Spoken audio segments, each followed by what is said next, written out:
إن الثروة مثل الشجرة تنمو من بذرة ضئيلة، أول قطعة نحاسية تدخرها هي تلك البذرة. لذلك عود نفسك على التوفير من أول راتب لك. صفة الاقتصاد وحدها لن تجعلك غنيا، ولكنها ستسمح لك أن توفر أموالا أكثر لكي تبدأ. هذا ما بدأ به جورج كلاسون يا صديقي الجميل. كتابه أغنى رجل في بابل، كتاب بيتناول مجموعة من المبادئ الاقتصادية اللي بتهم الأشخاص اللي عايزين يعملوا من الصفر. فلو انت من الناس دي، من غير ما وقت كتير، يلا بينا نبدأ الفيديو.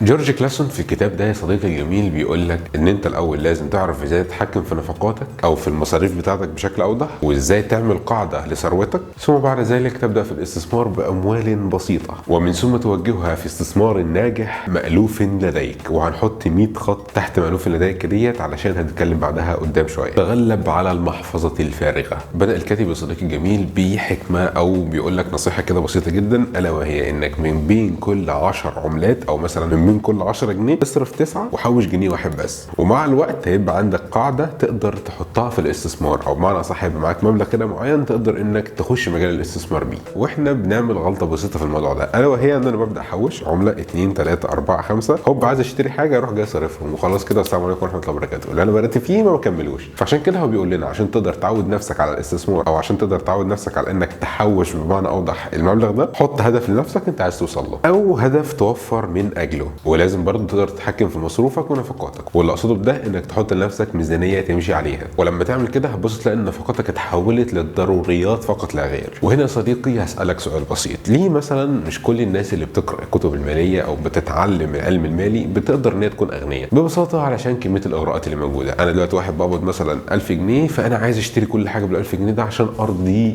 رغباتي، ومع الوقت باجي الاقي نفسي وقعت او ما قدرتش ان انا اجمع اي فلوس. وعلى الرغم من ان انا قرات كتب وعرفت ان انا لازم اعمل واعمل وكل الحاجات ديت، ولكن مغريات، فبضطر ان انا اشتري الحاجات ديت، او خلاص انا عايز اشتريها فبروح اجيبها. وده بيوقعنا في مشكله كبيره. ويقول الكاتب: ولكي تصبح غنيا عليك بكبت هذا الدافع، وبدلا من ذلك وفر اموالك او استثمرها، وهكذا تزيد ثروتك يا صديقي الجميل. سيب بقى من كل الكلام ده وتعالى ندردش انت كده بالراحه. ببساطه الكاتب بيقول لك انك بيجيلك فلوس، الفلوس ديت انت ما بتحوش منها، او على الاقل حاول انك تقطع منها جزء بسيط. وفي نفس الوقت لو انت قطعت جزء منها بسيط، في ناس بتروح للناحيتين، ناحيه ان هي بعد فتره تصرف الجزء البسيط ده، وناس ثانيه بتحط هدف لنفسها، انا عايز اوصل لحاجه معينه فانا هفضل محافظ على الموضوع ده. وبرده الناس دي بتنقسم لقسمين: قسم ما بيقدرش ان هو يقاوم الاغراءات، فبعد ما يحوش مبلغ معين من المال، او بعد ما يوصل لهدف ان هو مثلا انا هحوش 1000 جنيه او 2000 او 3000، بروح اشتري بيه حاجه معينه وشكرا كده كل حاجه راحت. وناس ثانيه بتحاول ان هي لا، انا احافظ على المبلغ ده واحاول استثمره عشان يدخل لي فلوس ثانيه. وفي الفصل الثاني يا صديقي بيقول لك احمي مالك من الخساره واعمل على زياده ثروتك. وبصراحه بدا الفصل ده بالذات بجمله جميله قوي، وللاسف مش كل الناس مقتنعه بالحته دي،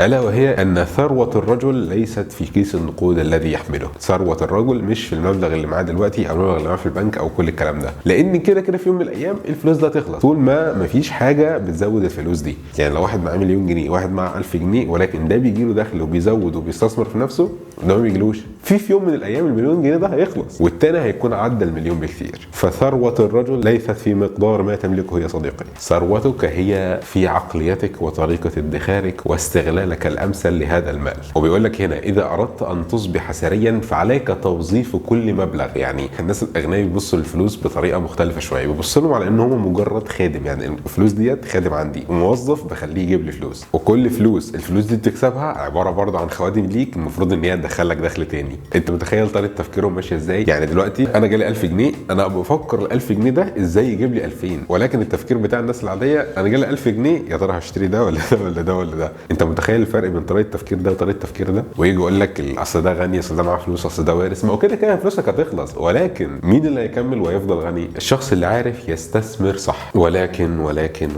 عليك ان تستثمر فقط في النواحي التي لك علم بها او درايه بها. يعني ايه؟ يعني دلوقتي انت واحد ما بتفهمش في العقارات، خلينا صريحين كده مع بعض، انت واحد ولا عمرك دخلت في العقارات ولا عمرك عرفت الموضوع بيمشي فيها ازاي. فانت دلوقتي معاك مثلا 1000 جنيه، 2000، 100000 جنيه، معاك مليون جنيه، والله يا جماعه انا اروح اشتري حاجه حاجه هنا وهسيبها للزمن. طب انت بتفهم في العقارات؟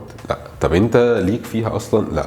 طب انت جربت قبل كده تشتري حاجه؟ لا. طب سالت حد عنده خبره حتى في الموضوع يا جدع؟ لا. ففي الاخر بيحصل ايه؟ بيحصل ان هو بيروح الحد ده اصلا عايز يستفيد منه، فبيدي له حاجه بتدخل له مثلا 1000 جنيه على مدار كل سنه، ومع ان هو كان ممكن يجيب حاجه تانية تدخل له 1000 جنيه ده في الشهر. ولكن الغلطه اللي كل الناس اللي بتحاول تستثمر فلوسها او بتحاول انها تشغل فلوسها بتقع فيها، ان هو بيخش مجال سمع ان هو كويس، مش مجال ليه علاقه بيه، او مش مجال هو عنده على الاقل خبره بسيطه فيه. فدي غلطه اوعى تقع فيها. انت ما عندكش خبره في حاجه ما تحطش فيها فلوسك الا لما تدرس عنها كويس جدا. اتفقنا. وهنا بقى صديقي الكاتب بيقول لك: لكي تحمي مالك من الخسائر حاول ان تشتري بيتا لاطفالك واتركه لهم وللزمن. يعني انت دلوقتي معاك فلوس، اشتري بقى منزل لاطفالك، بدل ما تفضل قاعد بالايجار، او بدل ما تفضل قاعد طول حياتك مثلا بتدفع ديون او بتدفع فلوس للبيت او بتدفع ايجار او بتدفع كده. لا، اشتري بيت لنفسك، والبيت ده سعره مش هيقل مع الزمن مهما كان استهلاكه ايه. ودايما حاول انك تحتفظ بجزء من ارباحك. ليه؟ لاننا لا نضمن غدر الزمان. حط خط تحت دي كده. لو انت في بلد الحبيبه مصر فانت اكيد شايف التقلبات اللي بتحصل عندنا الفتره دي. مره واحده كده بتصحى من النوم تبص تلاقي كل حاجه الاسعار اتغيرت، مره واحده تلاقي نفسك ايه ده؟ ايه؟ طب انا كنت هشتري دي، طب انا هجيب ديت، كل حاجه باظت. فانت لا تامن غدر الزمان. فحاول تقتص دايما جزء من ارباحك وتشيله على جنب، علشان زي ما بنقول في مصر انت ما تعرفش بكره في ايه. ومش بقول لك احتفظ بمبلغ كبير جدا، لا، حتى لو مبلغ بسيط جدا، ولكن حاول تستثمر في المبلغ ده او تحوشه مع الزمن، لان هيجي عليك يوم من الايام سنك هيكبر، صحتك مش تبقى احسن حاجه للشغل، مش هتعرف تدخل نفس الدخل اللي انت كنت بتدخله زمان، هتمرض، كل الحاجات ديت. فلكي تضمن حياه كريمه لك ولاسرتك ادخر بعض المال من الان. وبكده صديقي نكون خلصنا الجزء الاول من كتاب اغنى رجل في بابل.